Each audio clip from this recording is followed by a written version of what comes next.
piernas. Entonces, con esa premisa de que vamos a estar en esos 3 movimientos, sería importante que ustedes tengan las manos desocupadas y que propicien como la disposición corporal para poder ejecutar esos 3 movimientos.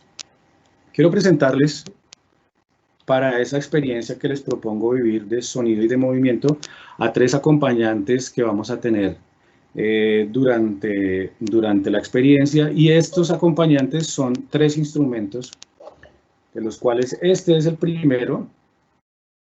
Este es el primer instrumento, se llama kalimba.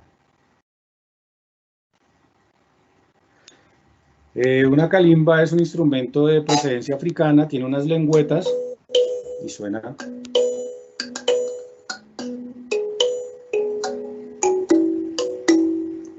Con este instrumento nos vamos a... Él nos va a acompañar la narración de la historia. Otro instrumento es este instrumento que le dicen chimes o cortinilla. Este en particular lo hice yo y ya les voy a contar algunos detalles de cómo fue hacer este instrumento, pero por ahora este es el instrumento que nos va a ayudar a entrar en la narración. Cuando escuchemos este sonido,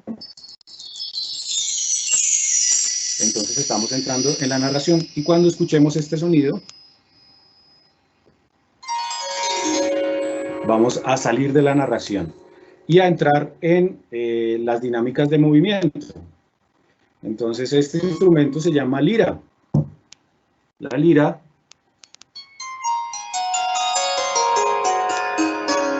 está hecha de cuerdas metálicas y tiene esta caja de resonancia de madera.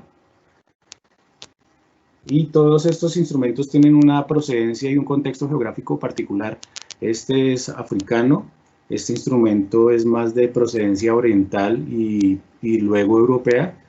Y bueno, este es un efecto que últimamente se ha utilizado en la percusión, que ya es un instrumento más contemporáneo. Entonces, ya les voy a hacer una invitación para que nos conectemos con esta historia. Entonces, para adentrarnos en esta historia, es necesario, como les decía, una disposición en la que nos pongamos en una disposición, una dinámica diferente de pensamiento. Ustedes ven allí en esta diapositiva un paisaje que hay una transición como entre el blanco y ese paisaje. Entonces ese blanco representa como nuestra dinámica cotidiana, todo este serie de actividades en las que venimos esta semana desarrollando, y esa transición que hay entre el blanco a ese paisaje de allá al que les pido que nos desplacemos imaginariamente.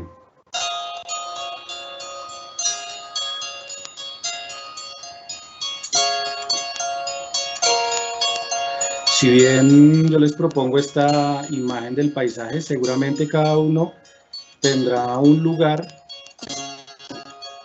natural, un lugar favorito del mundo que produzca esa sensación de tranquilidad, de bienestar, a la que los quiero invitar.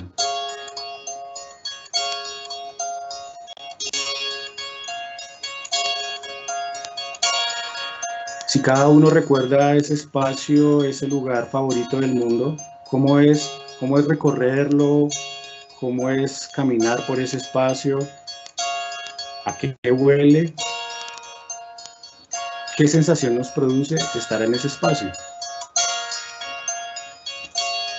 Entonces les voy a invitar a que escuchemos por unos segunditos este instrumento y nos desplacemos a ese lugar.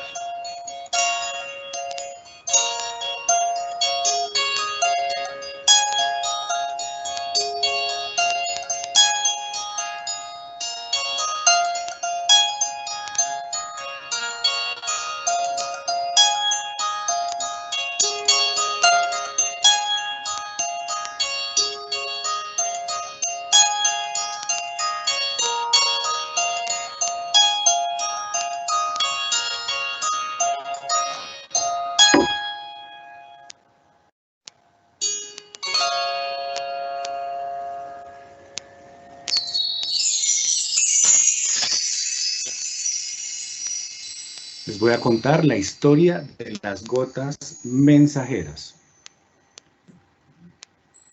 Esta historia sucedió en una montaña en cuyo centro habitaba el corazón del planeta. Entonces, como una primera disposición corporal para abordar esta historia, y que esto es, digamos, muy propicio y muy adecuado para trabajarlo con niños, especialmente esta historia se ubica más o menos en niños de básica, es decir, niños entre los 5 y los 10 años, podemos generar esta disposición corporal. Esto nos hace como entrar como en el contexto de la historia, y aquí vamos a unir entonces la punta de los dedos y a representar esta montaña, y para representar ese corazón que habitaba, ese corazón del planeta que habitaba en esa montaña, entonces vamos a desplazar los dedos índices hacia adentro y los dedos pulgares se van a unir abajo, formando haciendo esta forma de corazón. Entonces, con esa disposición corporal, vamos a ingresar a esta historia.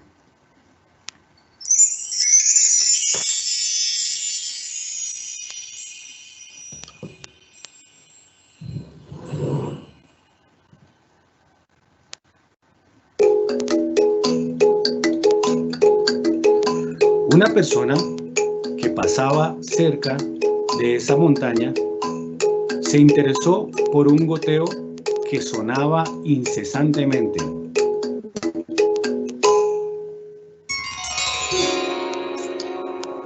Entonces les voy a invitar a que hagamos ese goteo, que representemos ese goteo. Ese goteo se puede hacer con un sonido que seguramente para todos es muy fácil de hacer, que es...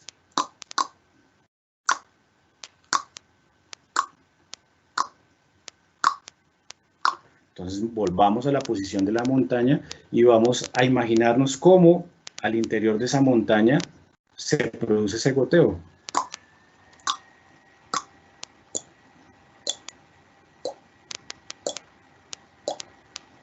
Y vamos a escuchar cómo suena esa gota, que la tengo por aquí.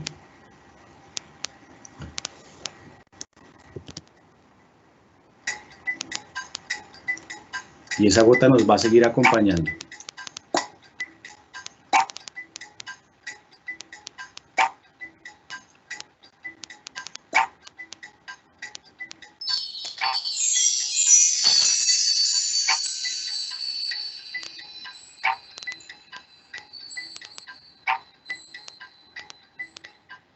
La persona, con mucha curiosidad por este sonido, quiso saber de dónde provenía y se adentró en la montaña, notando que a medida que avanzaba, escuchaba un susurro que decía: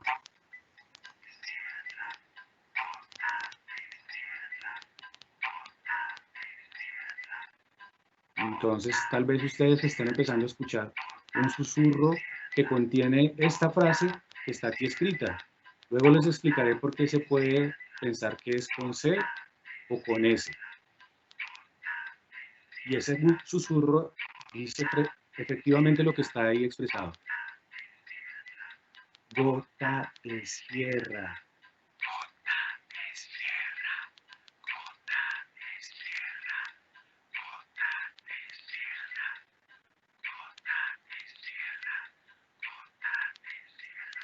Es importante que ustedes empiecen a hacer este susurro conmigo, porque esta va a ser la clave rítmica que nos va a guiar por todo este viaje sonoro y de movimientos. Pero es súper importante que sigan este susurro durante todo el tiempo. Gota de sierra.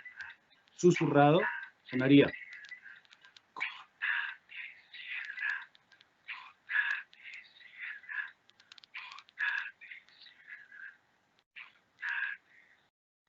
mientras ustedes lo mantienen, yo voy a seguir avanzando. La persona buscó el lugar de donde provenía la voz, encontrando un pequeño pozo en una cueva donde estaba la gota que caía sin cesar.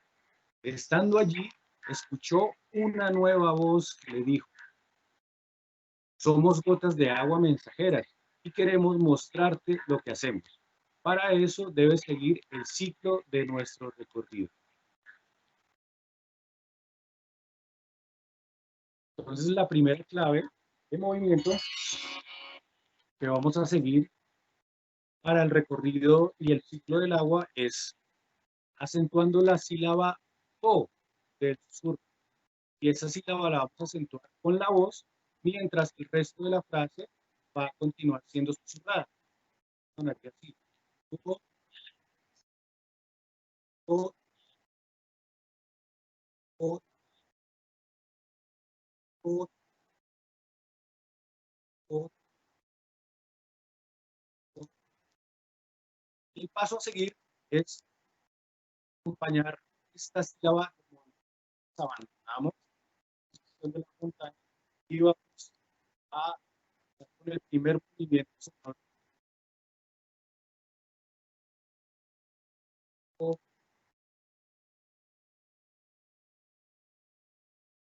o, o. Entonces continúan haciendo este movimiento sur.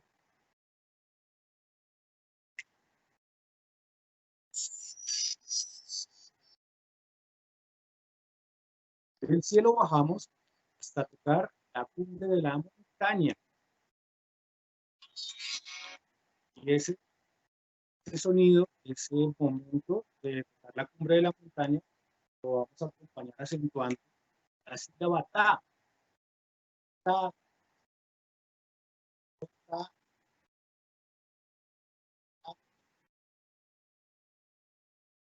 ta. Tenemos dos sílabas acentuadas con la voz,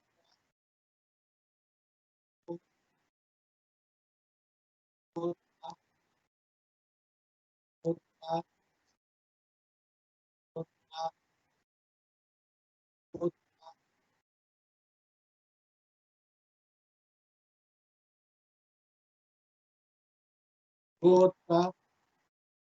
Me dicen que no se escucha, me están diciendo que no escuchamos el sonido. Yo Hemos estado escuchando con algunas intermitencias, pero en los últimos 30 segundos, David. De resto hemos escuchado todo perfectamente. Ok, entonces continuamos. Listo. Gracias por avisarme. Importantísimo. Bueno, entonces, volvamos a la diapositiva anterior, Gina, por favor. A la anterior, esa, ahí. Entonces, íbamos hasta ahora en que la gota de agua, se desplaza desde arriba de la montaña, con este sonido, parte de allá, toca la punta de la montaña, y para tocar la punta de la montaña, entonces vamos a hacer esta palma que representa esa punta de la montaña. Entonces, los dos primeros sonidos que acompañan esas dos primeras sílabas de la frase serían gota, gota, gota. Estas dos sílabas las acentuamos con la voz. Gota, gota, gota. Hasta ahora solamente vamos con esos dos sonidos. Gota, gota. Y nuestra historia continúa mientras ustedes siguen susurrando y haciendo estos dos sonidos. Después de salir del cielo y tocar la cumbre de la montaña, llegamos hasta la parte más baja del suelo. Para hacer este movimiento, vamos a representarlo con el sonido, el tercer sonido, que es sobre la mesa. J, T, acentuado sobre la sílaba D. J, T, J, T, J, T, J, T. Puede ser sobre el pecho, puede ser sobre las piernas. Voy a continuar haciéndolo sobre el pecho para que no tiemble la imagen. Lo hago. gota de, gota de, gota de, gota de. Y mientras ustedes continúan haciendo estos tres movimientos del susurro, la historia continúa. Este es el recorrido de las gotas mensajeras. Llevamos mensajes de la tierra al cielo, nuevamente del cielo a la tierra. Entonces allí aparece nuestro cuarto movimiento. Nuestro cuarto movimiento acentúa la sílaba tie. Debería aparecer allí en la diapositiva. Gota de cie. Gota de cie. Por eso es que esta sílaba es con C, que representa esta primera sílaba de la palabra cielo. Cielo. Gota de cielo. Entonces, pasando la gota sale arriba de la montaña, toca la cumbre, toca el suelo y vuelve al cielo. Gota de cielo. Gota de cielo.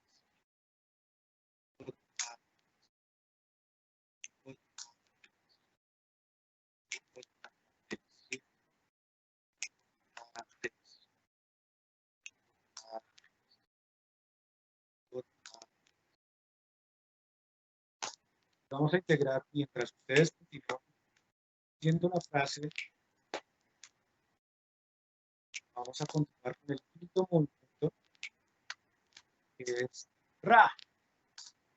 La sílaba ra que la asociamos a la segunda sílaba de la palabra tierra, presentando este movimiento del ciclo de las puntas de abajo del cielo, van a la punta de la montaña, tocan el suelo, vuelven al cielo y entonces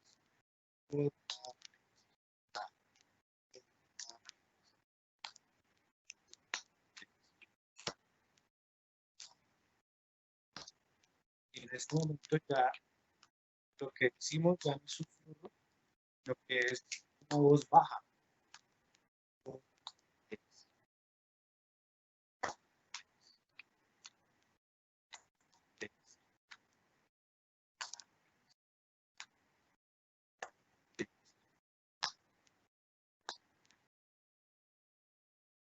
Ahora les voy a proponer que mientras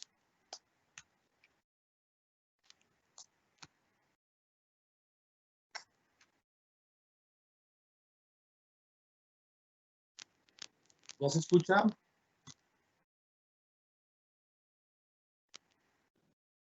Sí, te estamos escuchando perfectamente. Lo que pasa es que ahí estabas haciendo un sonido más lento.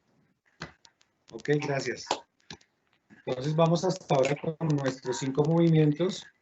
Gota de sierra, gota de sierra, gota de sierra. Y ahora les voy a proponer que cantemos mientras estamos realizando este movimiento. Para cantar entonces yo voy a proponer dos melodías sobre esta frase y ustedes las repiten con la melodía que yo les propongo o con la melodía que a ustedes se les acomode de la mejor forma. Gota de sierra, gota de sierra. Ustedes. Gota de sierra, gota de sierra. Ustedes. Yo. Gota de sierra, gota de sierra. Ustedes. Yo. Gota de sierra, gota de sierra. Ustedes. Gota de sierra, gota de sierra. Ustedes.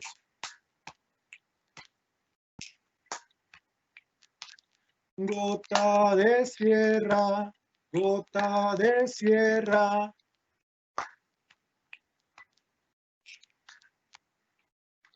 Gota de sierra, gota de sierra. ¿Ves?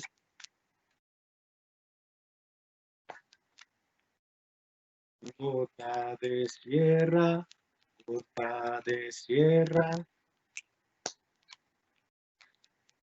Listo, muy bien. Continuemos con ese movimiento.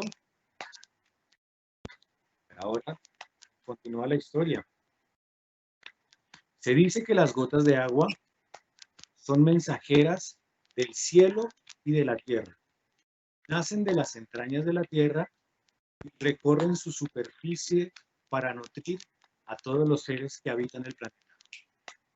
Luego de recorrer todos los cuerpos, por dentro y por fuera, sabiendo de qué están hechos, qué les falta, son portadoras de mensajes desde la tierra hasta el cielo.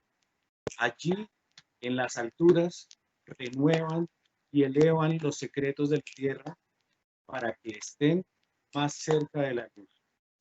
Una vez cargadas de divinidad, vuelven a la tierra para refrescar la vida de los seres que habitan el planeta con mensajes del cielo.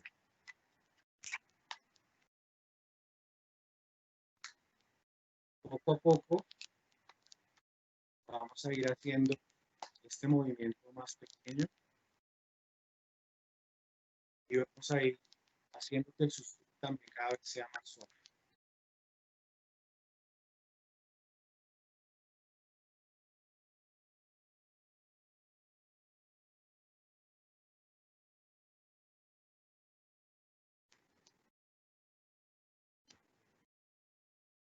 Hasta llegar a la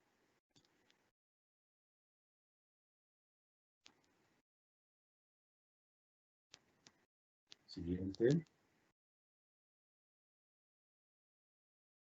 Después de escuchar la historia y recibir el mensaje de la persona, siguió su camino y mientras se alejaba también fue disminuyendo el susurro hasta desaparecer.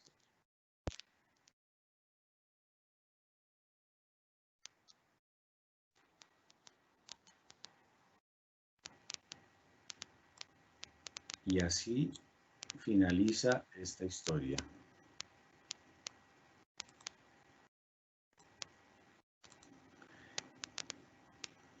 Entonces, así finaliza esta historia de las gotas de agua mensajeras.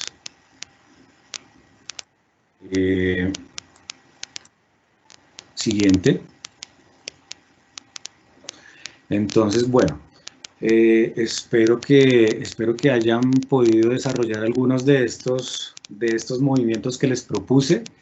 Y si no, está muy bien, la forma de interpretar la experiencia que cada uno haya tenido está muy bien, y estar en ella y poderla, digamos, poderla vivenciar, así sea desde la observación o desde la escucha, también, así también digamos, la música también así entra y se entra en ese estado rítmico. Entonces voy a contarles algunos propósitos pedagógicos de esta experiencia de aprendizaje. Entonces, uno de los propósitos, por ejemplo, el gesto de la montaña. Cuando entramos en este gesto de la montaña, esto se hace, digamos, se utiliza mucho en ciertas corrientes pedagógicas para hacer que las personas que están entrando en esta dinámica corporal entren en una disposición corporal que puedan dejar de hacer lo que están haciendo, especialmente, por ejemplo, para los niños que están moviéndose todo el tiempo y que tienen como esta inquietud del movimiento. Esta disposición nos pone en una postura de escucha y que conecta además nuestros dos hemisferios para la escucha. El propósito del sonido de la gota de agua es que cuando esto se hace en una colectividad presencial, escuchar todos esos sonidos de las gotas de agua, digamos que logra generar y logra recrear sonoramente ese espacio, ese imaginario al que nos queremos dirigir.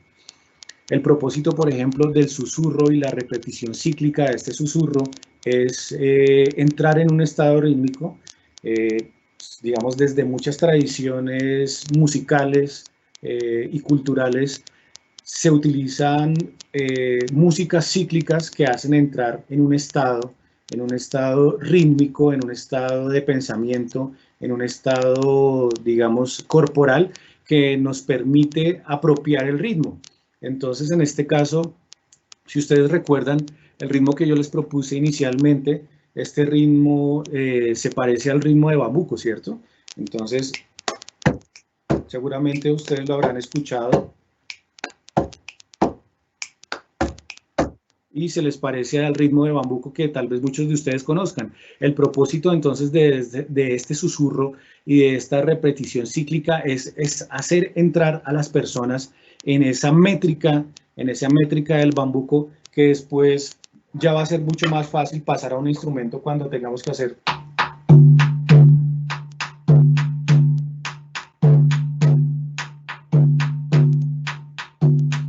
Gota de sierra, gota de sierra, gota de sierra, gota de sierra. Ese famoso papa con yuca que también muchos de nuestros maestros han utilizado para enseñarnos bambuco, es entrar en ese estado rítmico. Por eso es importante en esta dinámica de movimiento mantener ese susurro todo el tiempo. Y el propósito de la secuencia de movimiento es precisamente apropiar, no solamente desde la voz, sino ya desde el movimiento, empezar a generar esa sensación rítmica desde el tacto, desde cómo al yo hacer esto, tocarme, genera una percepción diferente del ritmo. Es como una transición de esto a lo que después puede ser una aproximación instrumental. Y la potencia de estas experiencias de aprendizaje, bueno, esta diapositiva tiene que ver con una conversación que tuve con una maestra que vio en esta experiencia unas potencias muy grandes de aprendizaje hacia lo que se puede entender como experiencia. Una experiencia precisamente entonces nos permite conectar un desempeño o un conocimiento con una apertura hacia otros campos de conocimiento, hacia otras disciplinas. En este caso, por ejemplo, yo les estoy proponiendo un ritmo muy específico desde la música que se puede conectar con, en este caso, por ejemplo, con el lenguaje, a través de esta historia y de esta narrativa, con la matemática, con la geografía de la procedencia de todos estos instrumentos, con la química. Bueno, ahí es donde les quería contar que, por ejemplo, para hacer este instrumento yo tuve que tomar unas medidas que después nos implican tener como una proporción matemática y escoger unos materiales de una densidad para que el instrumento tenga el peso suficiente, pero también para que pueda ser cortado y para que pueda tener como esta disposición espacial. Entonces se necesitan varios conocimientos y de varias áreas. Entonces allí es donde se teje todo lo que puede ser esta apertura de una experiencia, como un conocimiento que pasa de lo abstracto a lo concreto en esa apertura hacia varias áreas de conocimiento. Básicamente es lo que me refiero, a lo que me refiero con la potencia de las experiencias de aprendizaje.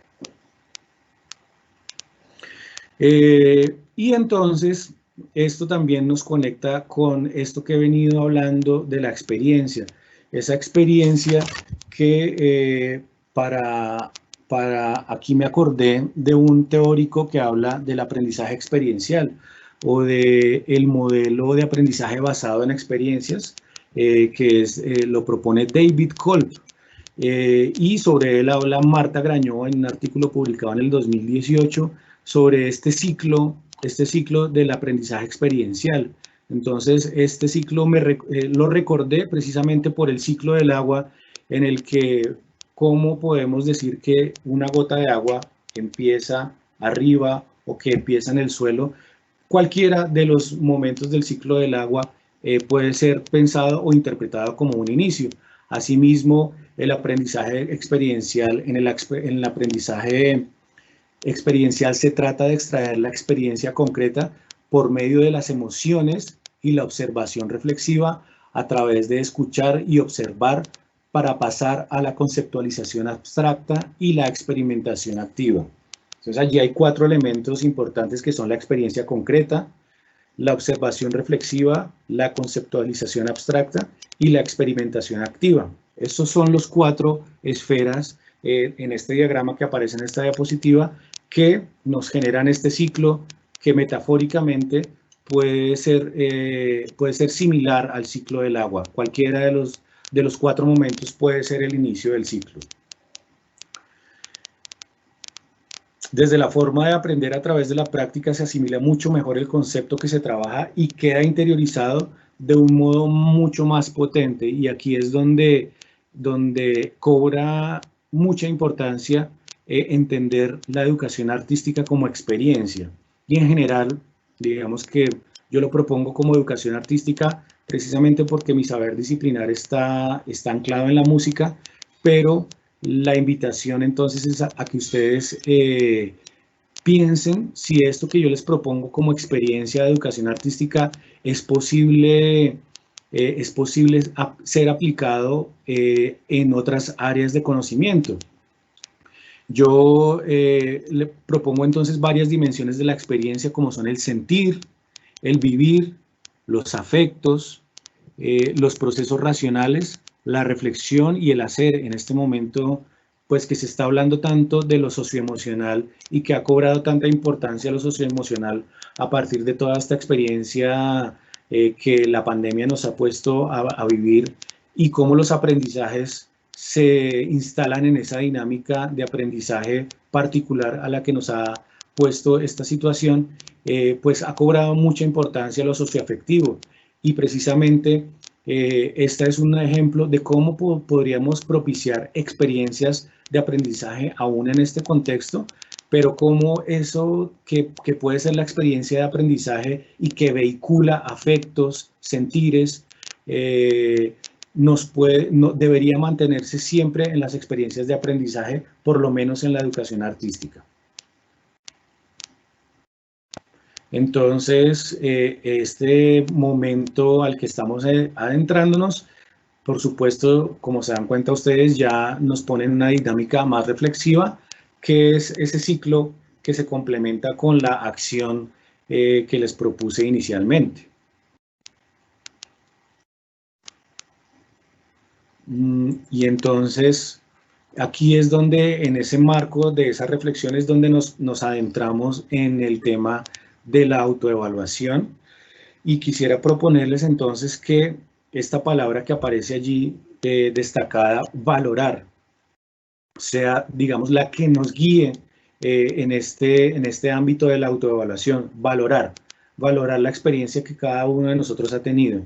Entonces, aquí recuerdo esa práctica común que tenemos en nuestra cultura de decir que el arte solamente es para los artistas, que la música es para los músicos, o que yo como músico soy bueno bailando. Ese tipo de frases que coloquialmente nos hemos acostumbrado a repetir y que nos han metido en la cabeza que solamente los músicos pueden hacer música o solamente los bailarines deben bailar.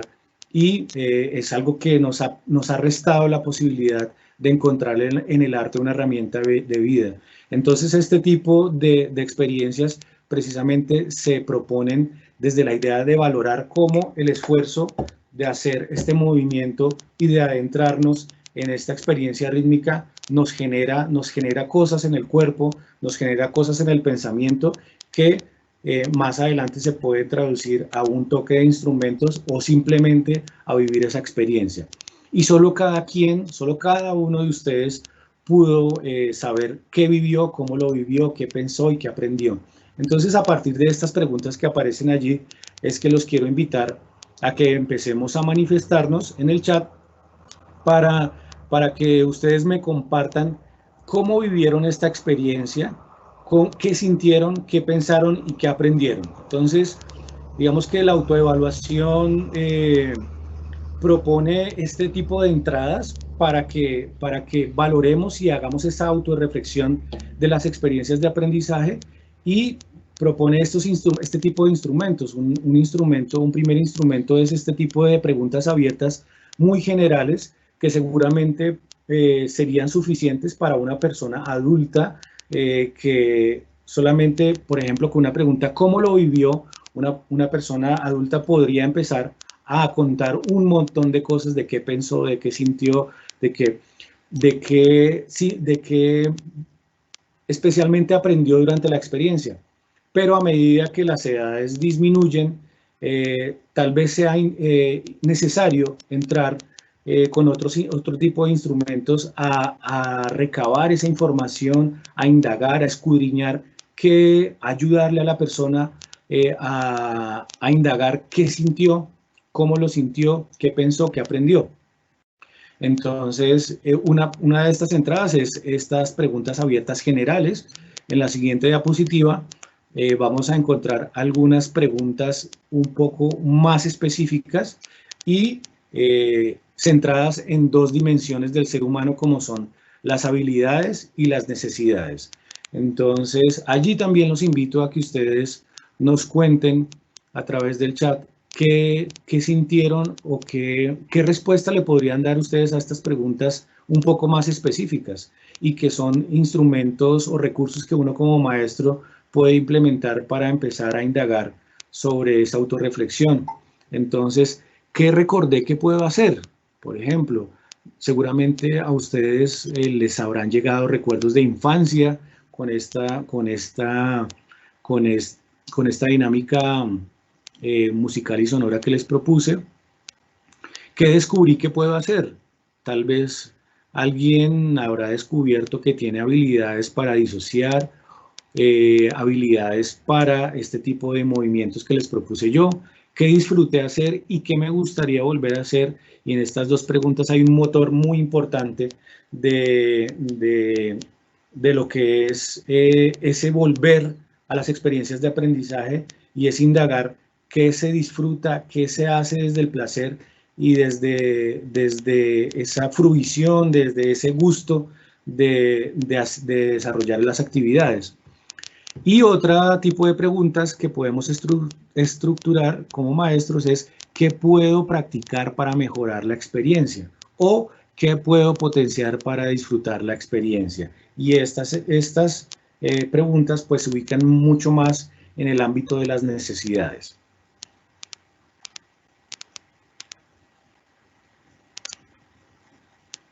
Podemos continuar con la siguiente diapositiva. Listo. Entonces, cuando las preguntas abiertas, tal vez no se puede recabar mucha información con este tipo de preguntas que se le proponen a las personas para que hagan ese ejercicio de autoevaluación. Entonces podemos entrar con enunciados y esto funciona a medida que disminuye la edad con niños más pequeños y niñas más pequeñas, entrar a proponerles enunciados para que si ellos manifiesten con cuál de estos enunciados o cuáles de estos enunciados se identifican. Y estos enunciados pueden ser flexibles. Es decir, yo propongo un enunciado, pero si la persona que está haciendo este ejercicio de autorreflexión, de autovaloración, de autoevaluación, encuentra que puede hacer una variación al enunciado, pues es válido también. Por ejemplo, también como maestros, yo en este caso propondría indagar sobre los desempeños vocales, es decir, cantar, ¿no? Entonces, quisiera indagar, por ejemplo, cómo se sintieron ustedes al momento de cantar. Entonces, si alguno de ustedes se identifica con alguno de estos 4 enunciados, lo invito o la invito a que lo manifieste a través del chat, diciendo, por ejemplo, si me es fácil memorizar las melodías propuestas, si quisiera cantar mejor, pero siento inseguridad para afinar, siento plenitud al cantar y canto bien, y en este enunciado digamos que este sería el mayor logro y el mayor objetivo de la experiencia es eso, sentir plenitud al cantar y sentir que se canta bien más allá de si se hace afinado o si rítmicamente corresponde a lo que yo les estoy proponiendo, ese sentir, esa plenitud y ese sentirse bien cantando es mucho más importante y cobra mucho más importancia en este tipo de interpretación como experiencia. En mi cabeza mi voz suena de una forma, pero cuando canto no suena como quiero. En mi cabeza mi voz suena de una forma, pero cuando canto no suena como quiero. Esto tiene que ver con esa acción prefonatoria, como la llamamos en la música, que es imaginar primero cómo va a sonar y luego hay una acción que se transmite desde el pensamiento hacia la voz. Muchas veces lo que hay allí es como un cortocircuito y eso nos da pistas de por dónde seguir, por ejemplo, trabajando los desempeños vocales. En cuanto al desempeño rítmico, por ejemplo, siento que la explicación va muy rápido y que podría hacerlo, pero más lento. Entonces esto nos ayuda a leer, por ejemplo, habilidades de las personas que sienten que tienden a ir un poco más despacio, que tienden a hablar más despacio, personas que tienen un carácter más calmado, además de habilidades para ejecutar un movimiento, pero con una velocidad diferente. Entiendo el ritmo, pero cuando lo voy a hacer me sale diferente. Entonces, esto también tiene que ver con esa precognición, es decir, cuando yo escucho y siento que lo entiendo, pero motrizmente no tengo la costumbre o no tengo esa habilidad que deberíamos practicar para poder adquirir esas capacidades musicales de transmitir lo que nuestro pensamiento nos está diciendo a que se revierta en acciones motrices. Mi ritmo va igual al propuesto y siento que se acopla muy bien. Nuevamente es uno de los objetivos más importantes y de esas verificaciones más importantes que nos propondría una experiencia y es sentir que se acopla muy bien. Más allá de si lo está haciendo realmente o si hay un acople real con lo rítmico, esa sensación de bienestar, de acople, de ir con el otro, es una sensación que digamos, quisiéramos llegar a esa sensación. Con frecuencia siento que voy más rápido y tengo que hacer pausas o parar para acoplarme al ritmo propuesto. Entonces, un desempeño que nos implica como que tenemos esas, seguramente alguno de ustedes se sintió en ese momento como en esa dinámica de tuve que parar, pero pude volver a entrar y salir de la experiencia rítmica. Entonces, cuéntenos si alguno de ustedes o alguna de ustedes se sintió identificado o identificada con estos 4 enunciados. Y por último, la memoria significativa. Entonces aquí la memoria no como un proceso de pensamiento privilegiado, que está también muy en boga en estas reflexiones sobre los aprendizajes, la memoria no como una memoria de datos o de información, sino que para la ejercitación de la memoria como una facultad del conocimiento, una facultad neuronal psíquica que es muy importante para los procesos motrices y musicales. Entonces, hay diferentes tipos de ejercitación de la memoria.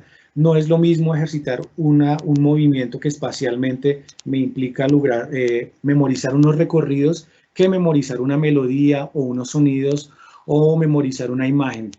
Las tres tienen formas diferentes de memoria. Entonces, me es fácil memorizar las secuencias de movimiento propuestas cuando imagino la historia. En este caso estamos indagando sobre el movimiento, sobre las habilidades del movimiento. Puedo ejecutar las secuencias de movimiento solo cuando las veo hacer. Entonces, aquí estamos indagando específicamente sobre la imitación. Puedo memorizar el ritmo sin movimiento.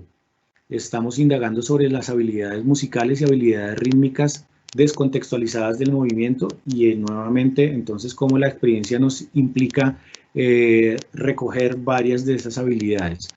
Puedo memorizar el movimiento sin el mismo ritmo propuesto y esto pues allí estaríamos indagando o invitando más bien a que las personas se autoevalúen o se autorreconozcan como personas que tienen diferentes capacidades o diferentes inteligencias, bien sea para el movimiento, para el ritmo, para la imitación o para la imaginación, digamos, poder ligar un movimiento o una secuencia de movimiento o sonora a una historia, que es una forma diferente de memorización. Entonces, si alguno de ustedes se sintió identificado con esos 4 enunciados, también los invitamos a que nos sigan compartiendo en el chat y ya más adelante vamos a proponer, vamos a proponerles que interactuemos mucho más con 2 personas del equipo de evaluación que están recogiendo todos esos comentarios que ustedes seguramente están poniendo en el chat para que podamos conversar un poquito sobre eso que ustedes sintieron. Creo que me falta una diapositiva antes de esta. Gina. No, está haciendo falta una diapositiva antes de esa que no está apareciendo ahí, y es la diapositiva que nos habla un poco de las conclusiones del taller y cómo dar respuesta a esa pregunta inicial que nos planteaba el título del taller. Esa diapositiva, esa sí es. Entonces, recordemos que el título del taller era ¿qué posibilidades tiene la autoevaluación en la enseñanza de las artes? ¿Qué posibilidades tiene la autoevaluación en la enseñanza de las artes? Y entonces aquí en esta diapositiva está la propuesta de entender esas posibilidades de la autoevaluación desde el poder entender la autoevaluación en las actividades artísticas como experiencia. Entonces, aquí les propongo algunos enunciados y sobre estos enunciados quisiera que ustedes también maestros expertos en su mayoría, nos propongan y nos respondan si ustedes encuentran que estas experiencias en el arte se pueden aplicar también o se puede implementar en otras áreas de conocimiento. Entonces yo aquí redacté estos enunciados en términos de experiencias en el arte, pero la idea es invitarlos a ustedes a pasarlas a su área de conocimiento. Entonces, mientras yo las voy leyendo, si a ustedes se les va ocurriendo ideas de cómo en su área de conocimiento se puede aplicar esto, los invitamos a participar en el chat contándonos en qué área de conocimiento son ustedes especialistas y cómo se pueden aplicar este tipo de experiencias en el arte. La autoevaluación de experiencias en el arte permite dar una mirada a la multidimensionalidad del ser humano. Entonces, allí podríamos entender cómo el ser humano en sus capacidades, en sus habilidades, en sus necesidades, puede entenderse desde múltiples aspectos. Es decir, nosotros ahorita propusimos una actividad musical, pero no estamos entendiendo la música descontextualizada, sino que estamos entendiendo la historia, la música en el marco de otros imaginarios, de otros campos de conocimiento que nos implica vivir una experiencia concreta y no abstracta. La autoevaluación de experiencias en el arte permite dar una mirada a la evaluación desde la inclusión. Este es muy importante porque por algo que les comentaba ahorita cuando hablábamos de la palabra valorar. ¿Cómo valoro yo mi experiencia y cómo valoro el hecho de que desde la forma como yo pueda aproximarme a esta experiencia está bien? Entonces, este tipo de experiencias, por supuesto, y la autoevaluación nos permite tener una mirada inclusiva precisamente porque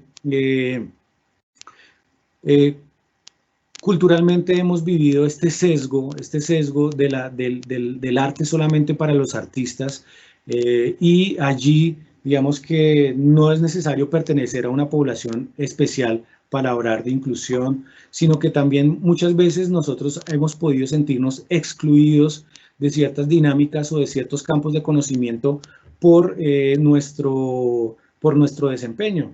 Es decir, si esto lo valoráramos solamente desde el desempeño musical, podríamos decir que hay unos desempeños técnicos que podríamos pensar como altos o bajos, pero entendiendo una vivencia como la que acabamos de tener como experiencia, entonces allí empiezan a cobrar importancia otros aspectos que están más centrados, por ejemplo, en lo afectivo, en lo emocional, en cómo a través de los sentidos yo me autoconcibo, en cómo a través de los sentidos se puede también llegar al conocimiento y en cómo a través de ese sentir nos vamos sumergiendo en una experiencia sonora como las que yo les propuse. Entonces, allí no habría lugar a la comparación, no habría lugar a la comparación de cómo lo sintió el otro con respecto a cómo lo sentí yo, sino que todas las formas como se vive la experiencia son válidas y precisamente creo que eso nos da la posibilidad de entender esto desde una mirada inclusiva. La autoevaluación de experiencias en el arte permite establecer comparaciones con respecto a mi propio proceso, cómo va mi progreso. Entonces, aquí quiero decir que esta evaluación sí nos permite hacer comparaciones, pero no comparación con el otro, sino una comparación lineal en el tiempo con mi proceso. Es decir, cómo, por ejemplo, al yo abordar esta experiencia de nuevo, voy a sentir que tuve unos avances y que logré interpretar la experiencia de una forma diferente a como la interpreté la primera vez. Todos estos avances y digamos, estas decisiones que vamos tomando nos van encaminando a una autoevaluación de un proceso individual. La mirada autoevaluativa de la experiencia en el arte permite la libertad de entregarse a la vivencia desde el querer. Y entonces aquí es muy importante entender que como maestros podemos darle o permitirle a las personas que participan en este tipo de experiencias la voluntad de querer hacerlo o no, como ustedes seguramente tomaron la decisión de querer vincularse a los movimientos o no, solamente escuchar, pero lo cierto es que solamente con observar, contemplar o vincularse activamente a la experiencia, allí estamos teniendo ganancias. Entonces, a través de todas esas decisiones nosotros vamos adquiriendo esa libertad de recorrer y de vincularnos al movimiento, al conocimiento desde la libertad de tomar esas decisiones de qué queremos aprender, qué queremos aprender. La autoevaluación de experiencias artísticas permite a mediano y largo plazo optar por las rutas de aprendizaje que se quieran transitar. Y allí entonces es como maestros podemos nosotros generar espacios para la flexibilidad curricular y para ir sintiendo cuáles son las expectativas o los intereses o las decisiones respetables y legítimas de cada ser para su aprendizaje y poder generar esas rutas flexibles para abordar el conocimiento. Bueno, entonces seguramente a ustedes estos enunciados que yo acabo de proponer aquí les habrán generado interrogantes, les habrá generado pensamientos y la invitación es entonces a que ustedes sigan manifestando esos pensamientos en el chat y especialmente a través de esta última pregunta que les propongo en la diapositiva siguiente, Gina, que es, no, anterior entonces, creo que estaba antes. ¿Qué posibilidades tiene la autoevaluación en la enseñanza de disciplinas diferentes a la educación artística? Entonces, quisiera proponerles esta pregunta a ustedes, maestros y maestras, sobre si ven que es posible entender esta interpretación de una vivencia de aprendizaje como experiencia que nos posibilite estas otras miradas de la autoevaluación, como esos procesos únicos, como esos ritmos particulares, esos ritmos que expresa, por ejemplo, el artículo 3 del decreto 1290 que nos propone esas posibilidades de tener cada uno un ritmo de aprendizaje diferente y de valorar esos ritmos de aprendizajes diferentes desde la autoevaluación. Entonces aquí quisiera darle la palabra a un compañero que nos ha estado ayudando con recoger esas participaciones que ustedes han venido manifestando en el chat y que seguramente también a él le habrá generado algunos pensamientos y algunas inquietudes. Entonces quiero invitar a Cristian Bravo para que, o también a Janet Castelblanco, que nos ha estado acompañando y que ha estado recogiendo esas impresiones que ustedes han venido manifestando a través del chat y que yo no las he visto. Entonces, Cristian, Janet. Hola, buenas tardes David, buenas tardes a todos los docentes que nos acompañan en este momento. Pues para comenzar quisiera compartir algunos comentarios que han hecho a lo largo de la experiencia los docentes que nos acompañan. Por ejemplo, por acá Sandra Brito del Colegio Gerardo Paredes nos decía que qué buen aporte y experiencia, excelente, le gustó mucho la experiencia que vivimos. Alejandro Carrillo del Colegio Delia Zapata nos dice: es importante participar en este tipo de procesos donde el arte es el objeto de estudio. Muchas gracias. También hay varias preguntas. No sé si de pronto te le mides alguna. Nos le medimos. Vale, por ejemplo, Nelcy Joana del Colegio El Jazmín dice: hay un proceso de teletransportación, hablando de la experiencia que vivimos hace un rato. Y nos pregunta: sin embargo, las experiencias de los niños son más pocas. ¿Cómo se podría potenciar en ellos? Sí, yo creo que ahí están, digamos, en las manos de nosotros poder generar más espacios experienciales para diferentes campos de conocimiento. En esto, por ejemplo, la pedagogía Waldorf tiene una fortaleza muy grande y les recomiendo, por ejemplo, a una pedagoga que está constantemente ligando todas las áreas de conocimiento a movimientos. Entonces, esta pedagoga que les quiero recomendar se llama Tamara Chubarovsky. Tamara Chubarovsky. Y ella nos propone unas rutas muy interesantes para aprender desde lo corporal. Entonces, también desde el aprendizaje significativo hay varios aportes de cómo convertir las experiencias o las vivencias en las aulas, y en este caso, pues digamos que nosotros tenemos el reto de convertir nuestras aulas y de aprendizaje remoto en experiencias, pero digamos que creo que eso está en nuestras manos, en poder generar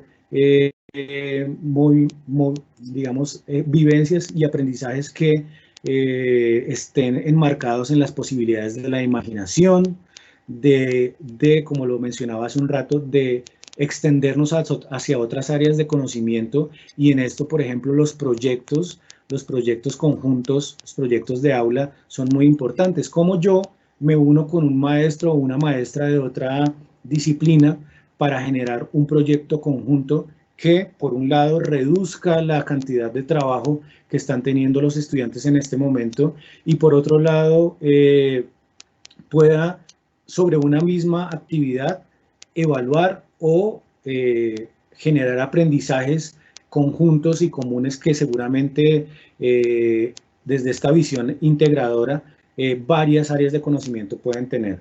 Entonces creo que en nuestras manos como maestros está la posibilidad de que para los niños se generen esta apertura a las experiencias de aprendizaje.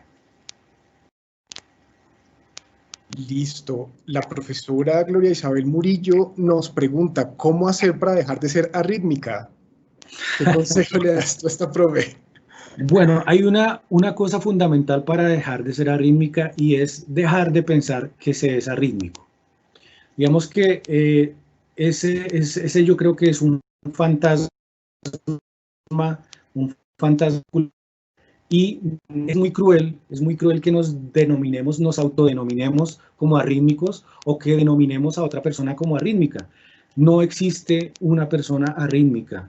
Existen diferentes formas de entender el ritmo o existen diferentes formas de aproximarse a lo rítmico. Y seguramente cada uno, desde esas inteligencias múltiples que tenemos como seres humanos, tendrá habilidades distintas para diferentes campos de conocimiento, pero nunca podríamos decir que hay una persona arrítmica. Entonces, si se interpreta eso, por ejemplo, desde ese enunciado, que no somos arrítmicos, que tenemos una posibilidad o una interpretación diferente del ritmo, o que en nuestra cabeza el ritmo suena de una forma y en nuestro cuerpo el ritmo se da de otra forma, podemos empezar a generar puentes para avanzar en los desempeños rítmicos. Pero lo primero es dejar de pensar que somos arrítmicos. Es como la entrada fundamental. Gracias. Adolfo Reyes nos pregunta, ¿cómo involucrar las artes y las matemáticas? Súper interesante esta pregunta. ¿Cómo lograr qué? ¿Cómo involucrar las artes y las matemáticas? Yo, si te parece, voy a arrancar a comentar un poco sobre las matemáticas, que es precisamente mi campo de trabajo. Realmente las artes y las matemáticas están mucho más cerca de lo que la mayoría de personas piensan. De hecho, el lenguaje que se utiliza, por ejemplo, en las artes plásticas, cuando hablamos de pinturas, cuando hablamos de esculturas, es un lenguaje común al lenguaje de las matemáticas. Hablamos de proporción, hablamos de perspectiva. Las figuras geométricas, desde luego, tienen una importancia en las artes plásticas, pues, sobresaliente. Pensamos en Picasso, en el cubismo, en la Guernica, por ejemplo, qué figuras utilizaba, cómo las utilizaba, etcétera. O sea, hay una estrecha relación, en parte, basada en el lenguaje, porque hay un lenguaje común. De hecho, el desarrollo de competencias matemáticas relacionadas con la geometría, por ese mismo motivo, se puede dar a través del arte. El arte puede ser una excusa para salir un poco de la rutina dentro del aula y trabajar conceptos relacionados con la simetría, con los movimientos en el plano, etcétera. Eso por un lado. Por otra parte, también podemos pensar en la matemática de las artes. O sea, podemos pensar en la matemática de la música. Cómo entendemos pues, diferentes características de los sonidos a partir de un lenguaje matemático, a partir de una descripción en términos de ondas. Entonces creo que ahí hay una gran potencialidad de trabajo común entre esas dos áreas. No sé si, David, tú quieras agregar algo al respecto. Sí, la música sin duda tiene mucho de pensamiento matemático. De hecho, a mí me gusta mucho también la matemática y digamos que las proporciones numéricas, la visualización de figuras geométricas, por ejemplo, para la guitarra, cuando hacemos diferentes figuras es súper importante. Trazamos segmentos, trazamos líneas, hacemos mapas de movimiento en el que vamos trazando diferentes figuras, un cuadrado, por ejemplo. Un cuadrado en este acorde no es cuadrado, perdón, es un cuadrilátero, o un triángulo, cuando hacemos este tipo de figuras en la guitarra. Todos estos son, digamos, pensamientos geométricos o que nos acercan a las matemáticas. Y hay otro, por ejemplo, hay unas dinámicas muy interesantes que tienen que ver con el ritmo y con el movimiento, y quiero proponerles una ya que surgió la pregunta para que veamos cómo desde la matemática también se pueden generar experiencias de aprendizaje y vivencias de aprendizaje. Por ejemplo, si estamos aprendiendo la tabla del 3, aprender la tabla del 3, podemos generar un movimiento en 3 partes. Por ejemplo, yo puedo decir 1, 2, 3. 1, 2, 3. 1, 2, 3. 1, 2, 3. Y entonces allí podemos empezar a hacer un conteo sobre los números, pero vamos a acentuar solamente, así como estábamos acentuando las sílabas en el ritmo ahorita de esta frase de gota de sierra, vamos a acentuar solamente el número que coincida con la palma. Entonces, por ejemplo, si yo digo 1, 2, 3, 6, 9, 12, 15. Ay, que ya me perdí. Pero bueno, la idea es Me desconcentré, pero esa es una forma como, por ejemplo, podríamos trabajar en la tabla del 3, y esto se puede hacer con números primos, y es muy interesante cuando se hace entre varias personas, porque vamos viendo, por ejemplo, cómo trabajar un mínimo como un múltiplo, o comunes múltiplos, o comunes divisores.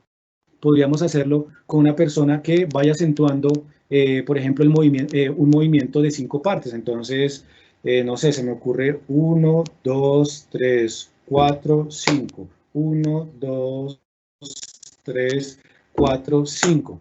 Y al prolongar ese movimiento con la serie numérica, entonces 1, 2, 3, 4, 5, 10, 15. Entonces vamos a ver cómo la persona que estaba haciendo el movimiento de 3 partes va a encontrarse en el 15 con la persona que venía haciendo el movimiento en 3 partes. Y allí vamos a encontrar, digamos, hay muchísimas formas de abordar la matemática y la música, el movimiento, el ritmo. Solo hay que buscarlas, hay que pensarlas, hay que encontrarlas. Pero hay muchísimas formas. Vale, muchas gracias. La profesora Lisette Niso nos escribía: el arte tiene esa interdisciplinariedad que permite trabajar todos los aspectos académicos, hasta los socioemocionales. El arte es una gran asignatura y en este tiempo de encierro y cuarentena se pudo ver la importancia de la misma, ya que muchos descubrieron dotes artísticos ocultos. Entonces quería saber si nos puedes comentar un poco sobre eso, esa relación entre el arte y la formación socioemocional.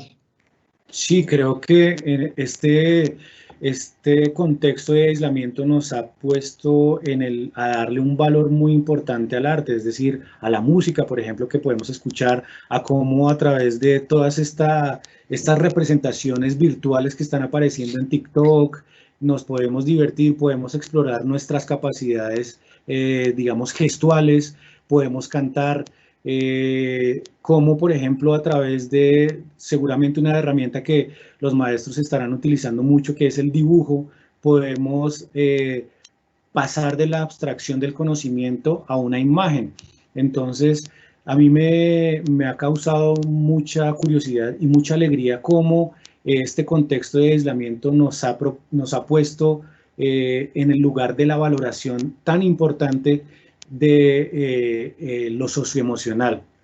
Lo socioemocional, como lo llamamos ahora, pero que tiene que ver con lo social, con lo afectivo, con lo emocional, con lo sensible, y es el papel que le damos a eso. Yo creo que debería mantenerse mucho más allá de si estamos en esta situación o no, y cómo el ser humano y la situación particular, la lectura sobre la situación particular de cada ser humano cobra una importancia tan grande a través de esta situación que nos ha propuesto el universo y la vida en esta situación de aislamiento. Entonces creo que allí el arte ha cobrado, pues como todos lo habremos sentido y como lo propongo en esta dinámica de aprendizaje, para todos, el arte para todos, el arte como un derecho que tenemos no solamente de contemplarlo estéticamente, de contemplar cómo las personas cantan o bailan, y esto que se sitúa mucho más en el entretenimiento, sino cómo el arte es una posibilidad que todos tenemos de desarrollar activamente, que todos tenemos el derecho de ser músicos, que todos tenemos el derecho de ser bailarines, de ser dibujantes, de ser pintores, todos tenemos el derecho de ser actores. Entonces, el arte como un derecho y como una posibilidad, creo que nos está brindando muchísimas herramientas de movilización de los afectos en este contexto. Vale, muchas gracias, David. Tenemos también otra pregunta que dice: ¿cómo se puede dar la experiencia artística desde la virtualidad? Creo que en realidad acabamos de vivir un ejemplo de una experiencia artística, pero no sé si, David, nos quieras elaborar un poco más sobre este tema. Sí, creo que lo que les propuse, toda esta vivencia del taller, pues fue una experiencia artística en la virtualidad. Yo lo que veo es que, digamos, cuando tengamos un propósito de enseñanza, podemos abrirlo a que ese propósito deje de ser abstracto y en términos de lo que los estudiantes nos expresan, que deje de ser aburrido, que sea divertido, que sea lúdico, que nos genere afectivamente esa movilización que hace que el conocimiento que se hace a través de cosas que nos generan placer queda mucho más anclado en el cuerpo, entendiendo el cuerpo como esta dimensión amplia del ser humano, mental, racional, espiritual, sensible, y quedan allí mucho más anclados estos movimientos cuando las experiencias dejan de ser abstractas y cuando pueden ser concretas, sin querer decir que la abstracción no sea un momento importante para el aprendizaje y para el conocimiento y para la educación, pero que realmente volver o volcar esta abstracción en experiencias, pues como la que les propuse, pues hace que se fijen mucho más los aprendizajes. Vale, David, muchas gracias. Tenemos otra pregunta. Alguien dice, ¿cómo relaciona el ejercicio de la autoevaluación desde este planteamiento con la valoración vista como calificación, entre paréntesis, nota? Entonces, pues, hay que entender, esta pregunta yo creo que la puedo tomar yo, hay que entender que evaluación en realidad es un concepto muy amplio, bastante amplio, involucra bastantes acciones que puede hacer tanto el docente como los estudiantes, pero evaluación no significa calificación. Evaluación son todas esas acciones, todos esos procesos que se llevan en el aula que tienen como propósito redireccionar el quehacer de los estudiantes para garantizar que se logren los aprendizajes propuestos. La autoevaluación en particular tiene un objetivo muy importante, en especial en esta situación, esta coyuntura que estamos viviendo, porque la autoevaluación le permite al estudiante ser gestor de su propio proceso de aprendizaje. El estudiante, a través de una autoevaluación muy buena, como la que nos proponía David, por ejemplo, determina qué cosas pude hacer, qué cosas me causaron dificultad, determina también, además, cómo se sintió a lo largo de un ejercicio como el que hicimos hoy, o de la solución de una guía que yo le enviaba para que desarrollara en su casa. Y esa parte también es súper importante, que él se dé cuenta si se está sintiendo frustrado, si se está sintiendo cómodo, si no se siente exigido, si por el contrario le parece aburridor lo que se le está proponiendo, porque de esa manera es que precisamente el estudiante puede desarrollar resiliencia, algo súper importante en este momento, y al integrar todas estas pequeñas habilidades que estamos mencionando, el estudiante en efecto se hace un gestor mucho más eficiente de su propio aprendizaje. De hecho, esa capacidad de poder manejar su propio proceso de formación es una de esas capacidades del siglo XXI de las que tanto hablan y que es súper importante que todos los estudiantes en distintos niveles comiencen a desarrollar. Entonces, la autoevaluación no se debe confundir con una autocalificación. Eventualmente puede que alguna autoevaluación lleve a un proceso de autocalificación, quizás mediante el uso de rúbricas muy bien diseñadas con ese propósito, pero en realidad la autoevaluación va más allá. O sea, el propósito es precisamente desarrollar esas habilidades metacognitivas que le permiten al estudiante a lo largo de toda su vida poder precisamente ser gestores de sus propios aprendizajes. Listo, vamos a ver otras preguntas. De hecho, hay varios comentarios de felicitaciones.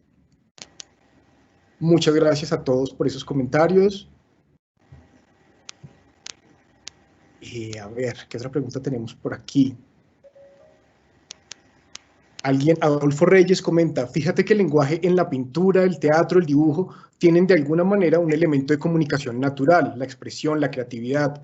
Sin embargo, la matemática fuerza a los niños a utilizar el lenguaje matemático, y ahí hay un gran inconveniente, aunque en ello es lo que trabajo. Y nos cuenta que es un ingeniero de sistemas, especialista en matemáticas, y a través del dibujo intenta enseñar algoritmos. Súper interesante que puedan compartir con nosotros una experiencia como esa, que a través del dibujo se enseñen algoritmos. En efecto, la matemática, no sé, a veces es como el coco, pero como decía hace un momento, hay un lenguaje común entre la matemática y muchas artes visuales. De hecho, no solamente en las artes visuales, sino que, pues, de hecho, a propósito de lo que comentaba David hace un rato, muchas investigaciones han mostrado que para los niños, sobre todo en educación inicial, en los primeros grados de educación básica, el trabajo rítmico fomenta y favorece el desarrollo de la numeracidad, o sea, comenzar a acercarse a la noción del número, al pensamiento numérico. Todo eso se puede potenciar mediante la formación artística. O sea, muchas veces pensamos que nuestro cerebro está realmente dividido en islas, que en efecto es el mito del hemisferio izquierdo y hemisferio derecho son una realidad, y que cada pedacito se entrena por separado y que nada de eso se comunica entre sí. Y por el contrario, lo que nos dice la neurociencia es que aprender a tocar un instrumento, por ejemplo, favorece, fomenta a que se activen áreas del cerebro que normalmente no hablan entre ellas. Entonces, o sea, el papel que puede tener las artes dentro de la formación integral es fundamental, más allá simplemente de la experiencia que se puede tener combinando las dos ramas, como artes y matemáticas o como artes y ciencias.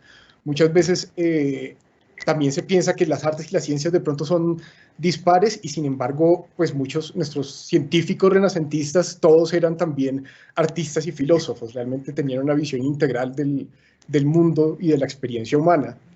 Y sin ir tampoco hasta el Renacimiento, Albert Einstein era músico, él tocaba el violín, su madre creo que era pianista.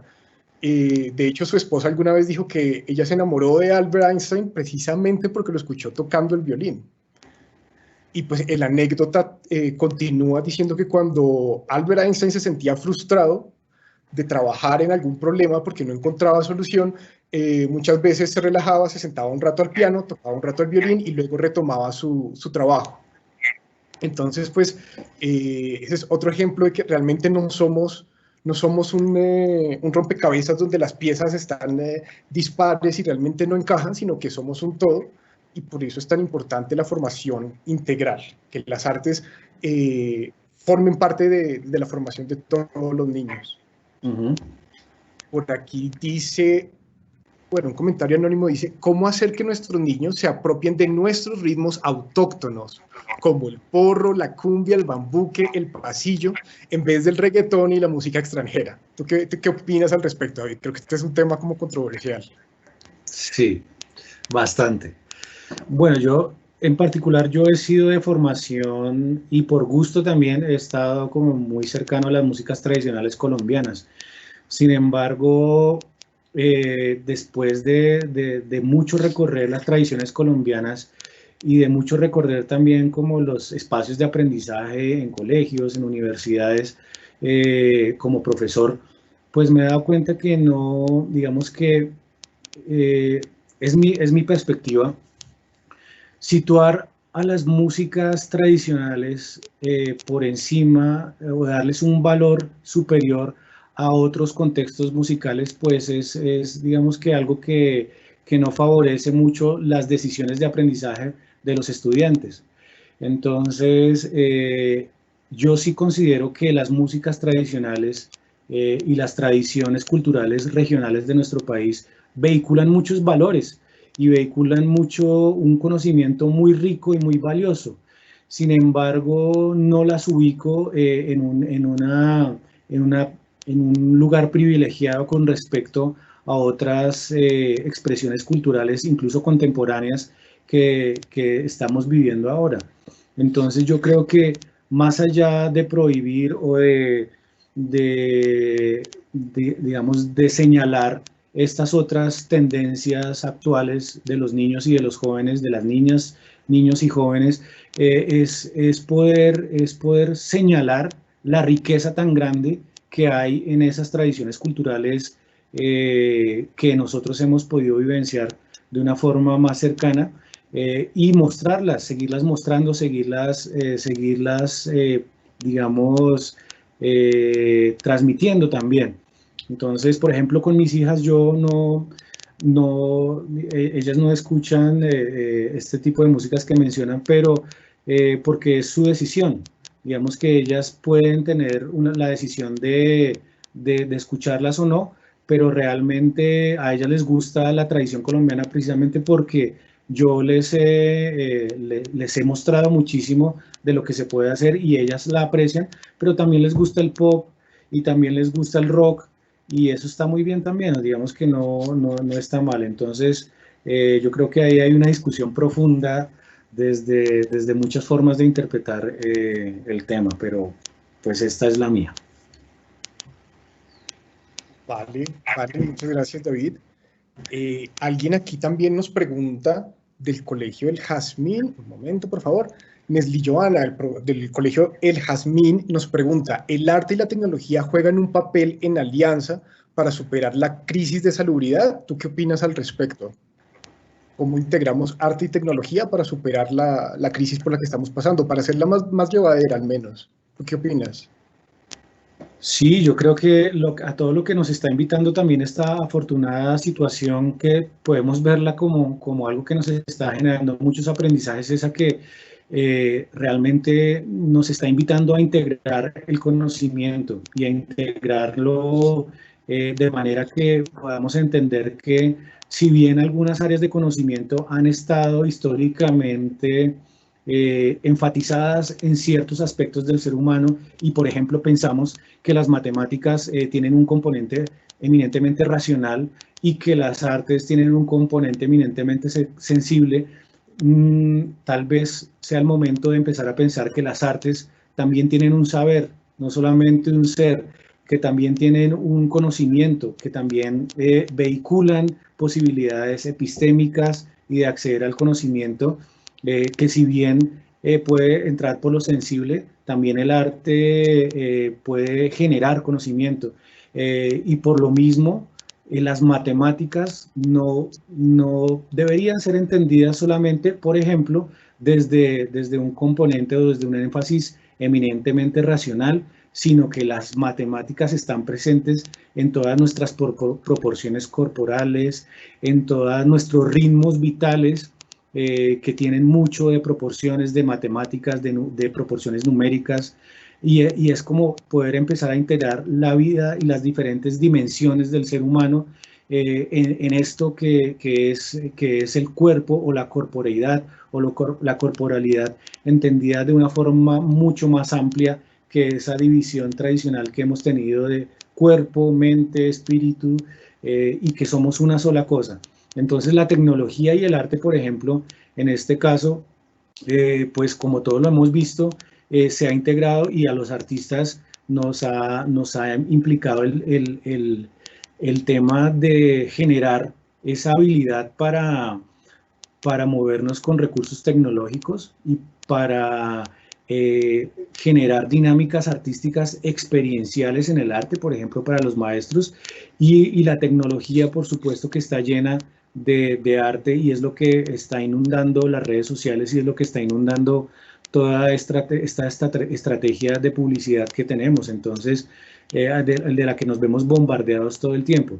Entonces, es cómo podemos llenar eso de contenidos valiosos para que el arte y la tecnología nos hagan más llevadera la vida, no solamente la situación en la que estamos en este momento, sino la vida en general. Vale, muchas gracias, David. Por aquí tenemos un comentario que dice la autoevaluación como autoconciencia, y es precisamente, eso es algo súper importante, y ese es como el enfoque que le deberíamos dar a la autoevaluación. La autoevaluación es autoconciencia, ser consciente de mi propio proceso de aprendizaje. ¿Cómo me aprendo yo más fácil? ¿Dónde tengo las dificultades?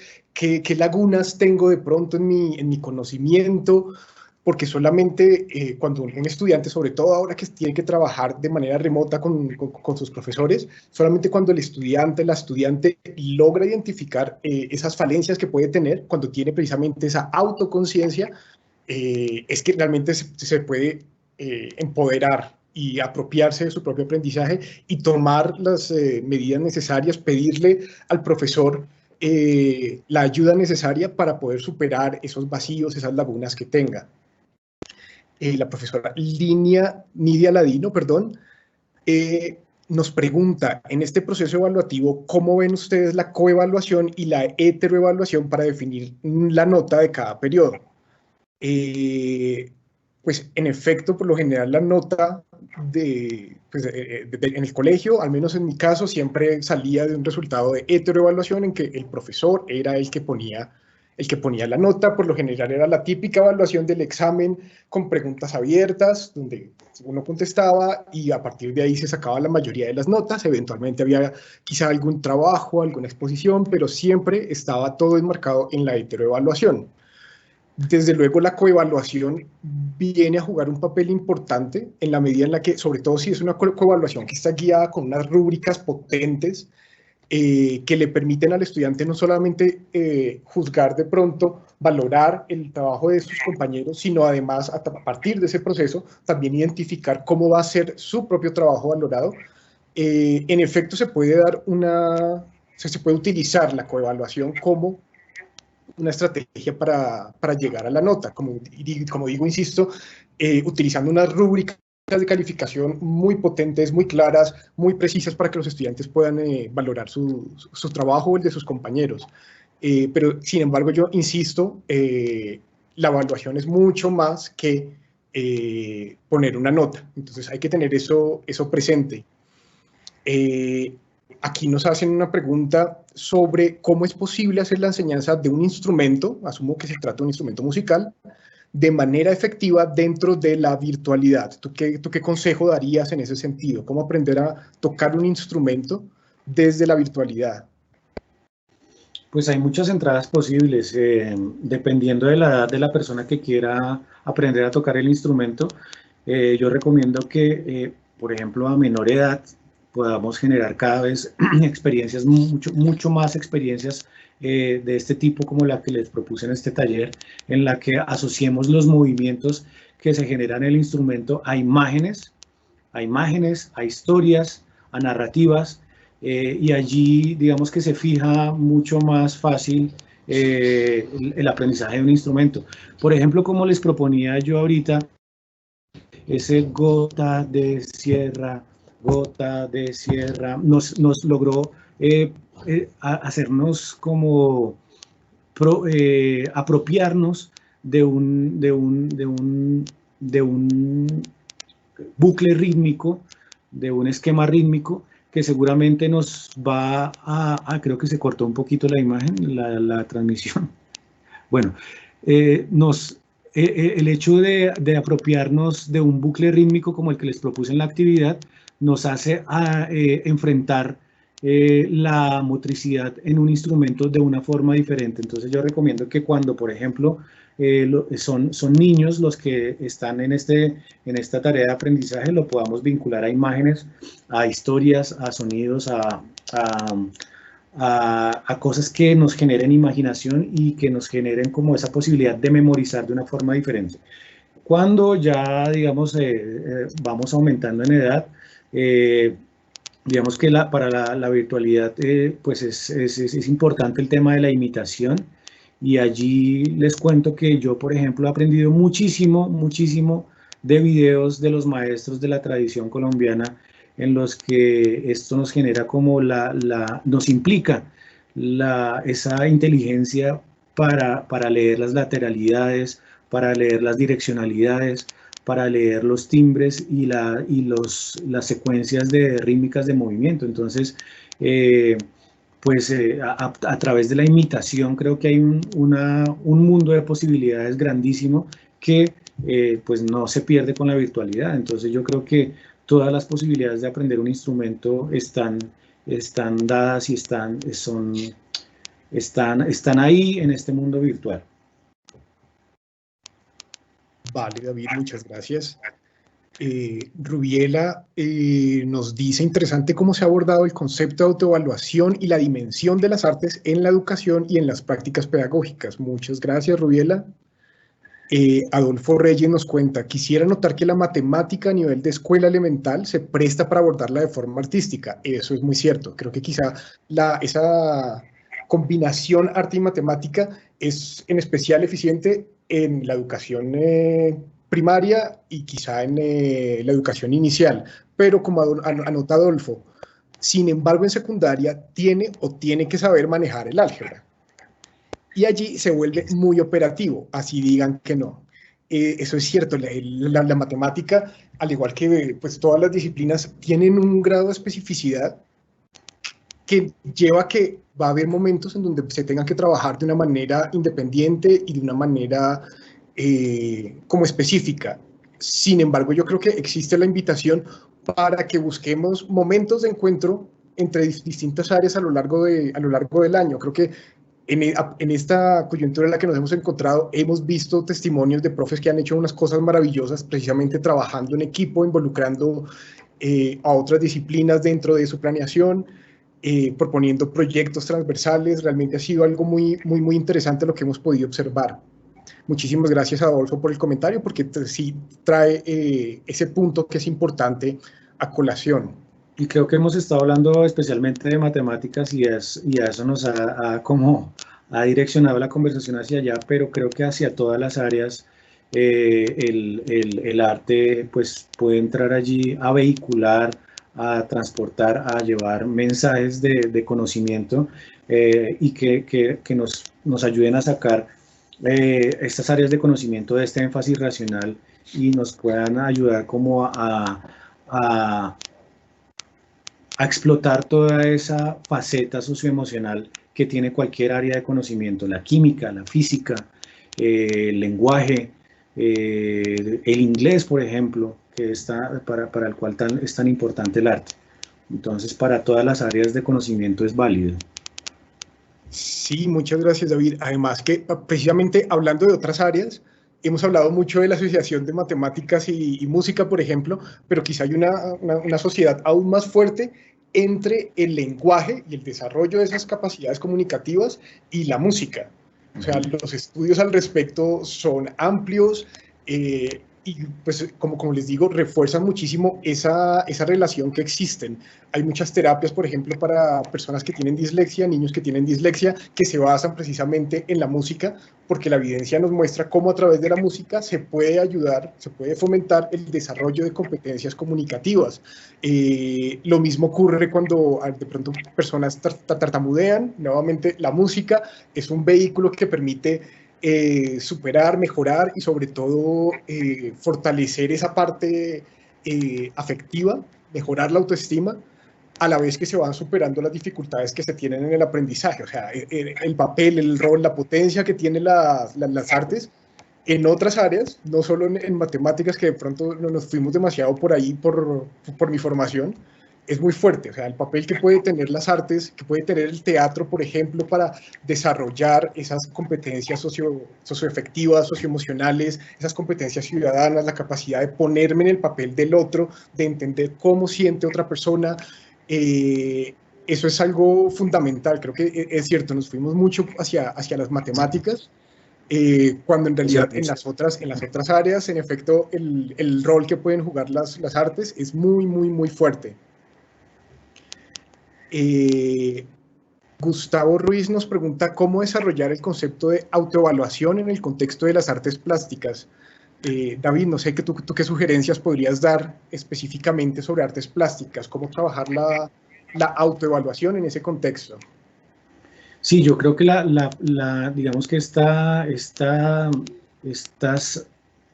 instrumentos de acercamiento, de aproximación a la autoevaluación que yo proponía al final del taller, por supuesto que pueden estar dirigidas a cualquier disciplina artística o de área de conocimiento. Y entonces, por ejemplo, para las artes plásticas, lo importante desde esta perspectiva es entender que podamos generar experiencias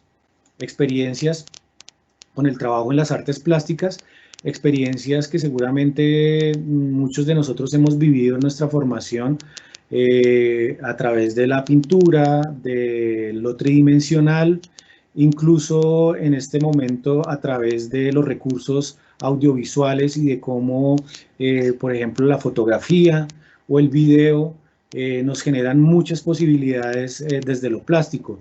Entonces, digamos que la pregunta podría ser direccionada hacia hacia cómo generamos didácticas de aprendizaje y experiencias de aprendizaje en las artes plásticas, que para eso sé que los maestros de artes plásticas pues tienen la experticia y saben cómo generar, cómo propiciar esas experiencias, pero digamos que una vez se genere una experiencia, cualquiera que sea el área de conocimiento o cualquiera que sea la disciplina, esa experiencia puede ser mirada con la propuesta que yo les he hecho, de generar, digamos, la idea de que una experiencia puede ser interpretada desde la autovaloración, desde el autorreconocimiento de las capacidades, de las habilidades que se tienen a través de indagaciones como preguntas abiertas, como enunciados para las personas que les cuesta un poquito más hablar o para las edades en las que todavía no hay estos desarrollos del lenguaje que podemos tener nosotros como adultos la autoevaluación allí pues digamos que ocuparía el mismo rol siempre y cuando desde esta perspectiva que yo les he propuesto haya una experiencia viva, una vivencia de aprendizaje. Vale, muchas gracias, David. Estoy llegando hacia el final de la lista de comentarios, de preguntas. Hay muchos comentarios positivos. Por acá, por ejemplo, nos dicen que son excelentes temas a tratar en el colegio, toda esta discusión que estamos teniendo. La profesora Gloria Isabel nos dice, como aporte a la pregunta, ¿cómo hacer que a las niñas y a los niños les guste la música colombiana? Yo creo que más allá de los gustos personales que yo pueda tener, ¿cómo fomentamos que los niños y las niñas de nuestros colegios de todas formas valoren la música colombiana? ¿Qué crees tú al respecto?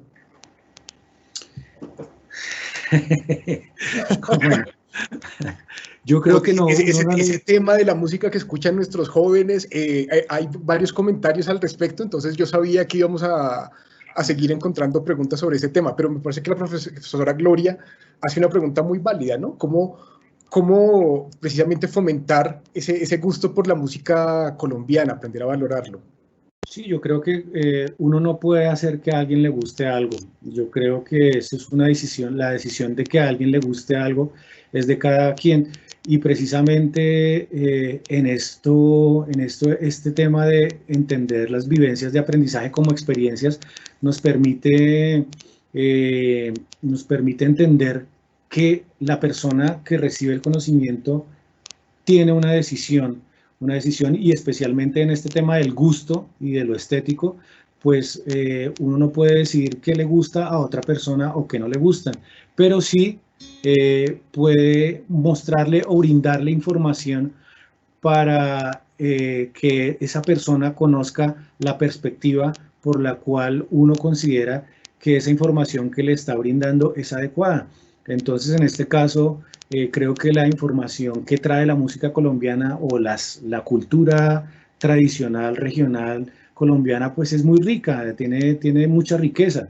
Entonces, yo creo que uno sí puede propiciar, descubrir esa riqueza, así como lo tienen otros contextos musicales, otros contextos culturales, pues también vehiculan muchos valores. Entonces, yo creo que el papel de uno es brindar esa información y mostrar qué encuentra uno en esos contextos culturales, pero creo que la decisión del gusto es de cada quien. Es mi perspectiva. Vale, David, muchas gracias. Hay muchos comentarios, hay muchas preguntas. Por aquí, por ejemplo, no sé, hay preguntas que me parecen súper interesantes, pero que en este momento creo que se escapan de pronto a nuestra capacidad para darles respuesta. Hay una pregunta súper interesante aquí que nos dice, ¿qué actividades recomiendan ustedes para trabajar la resiliencia en los niños articulando artes y educación física?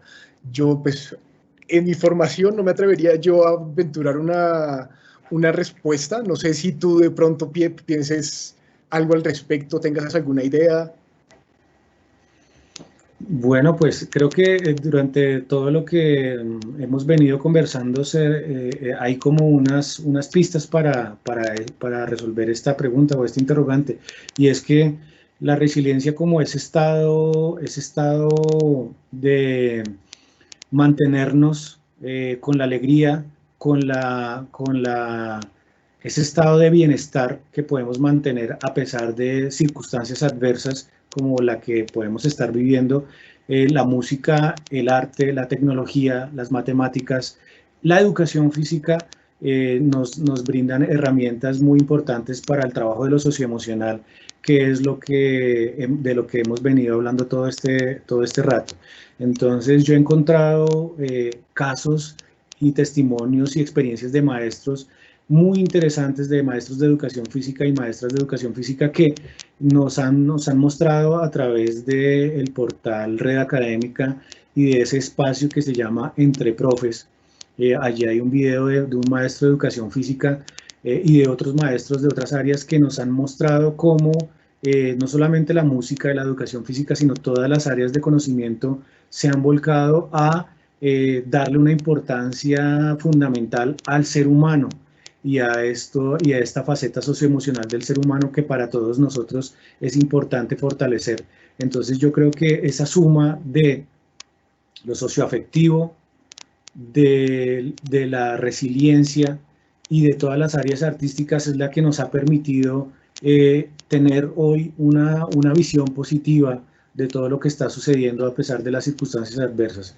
Entonces yo creo que ya todos esos temas los hemos mencionado y así como con la educación física, con cualquier área se puede generar este estado de resiliencia. Vale, muchas gracias, David. Creo que ya estamos como llegando al fin de este espacio. No sé si de pronto Mari, nuestra directora de evaluación de la educación en la Secretaría, quiera darle un saludo a las personas que están acá. Mari, no sé si nos estás acompañando. Mari está muy pendiente del evento, pero está en este momento en una reunión muy importante y ya me ha estado conversando internamente y ha estado muy pendiente. Yo quisiera resaltar este espacio precisamente por algunas cosas que hemos conversado durante la reflexión a la que nos llevó después de la actividad, toda la serie de comentarios que hemos tenido, y es el saludar esa apertura que hay cada vez más hacia el arte, que está dada, por ejemplo, en las pruebas SER, en que se estén dando este tipo de espacios para entender que el arte no es solamente entretenimiento o no es solamente ese numerito que en las izadas de bandera nos ayuda a completar como toda la parrilla de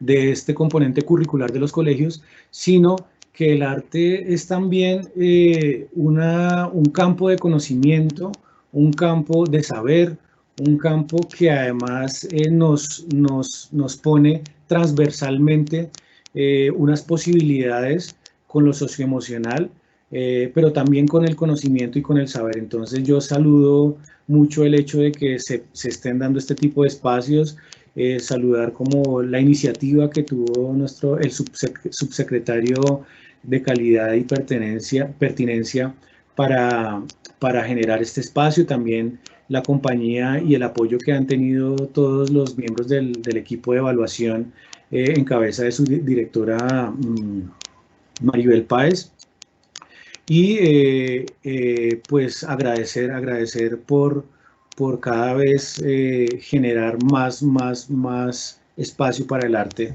en todas nuestras dinámicas de educación.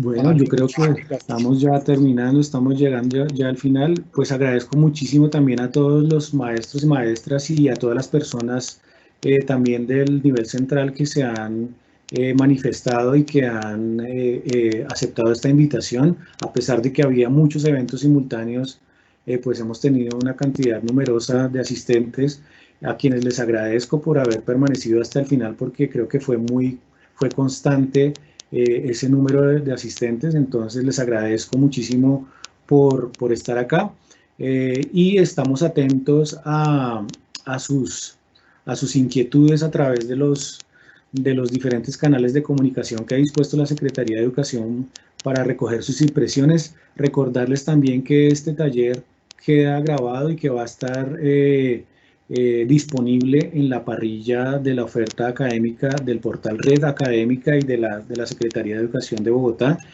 Y creo que sin más, pues me despediría. Cristian, no sé si quieras despedirte con algo más. No, muchísimas gracias a todos los asistentes, muchas gracias por todos los comentarios. Como decía hace un momento, hay varios comentarios que de pronto se salen de nuestra área de fortaleza, pero esperamos poder en distintos momentos, a través de distintos canales, dar respuestas a todas esas inquietudes que aparecen en los comentarios. Nuevamente, muchas gracias por su participación, muchas gracias al equipo que nos ha estado colaborando y desde luego muchas gracias a la Secretaría. Entonces creo que con eso nos despedimos. Hasta luego y muchas gracias. Gracias.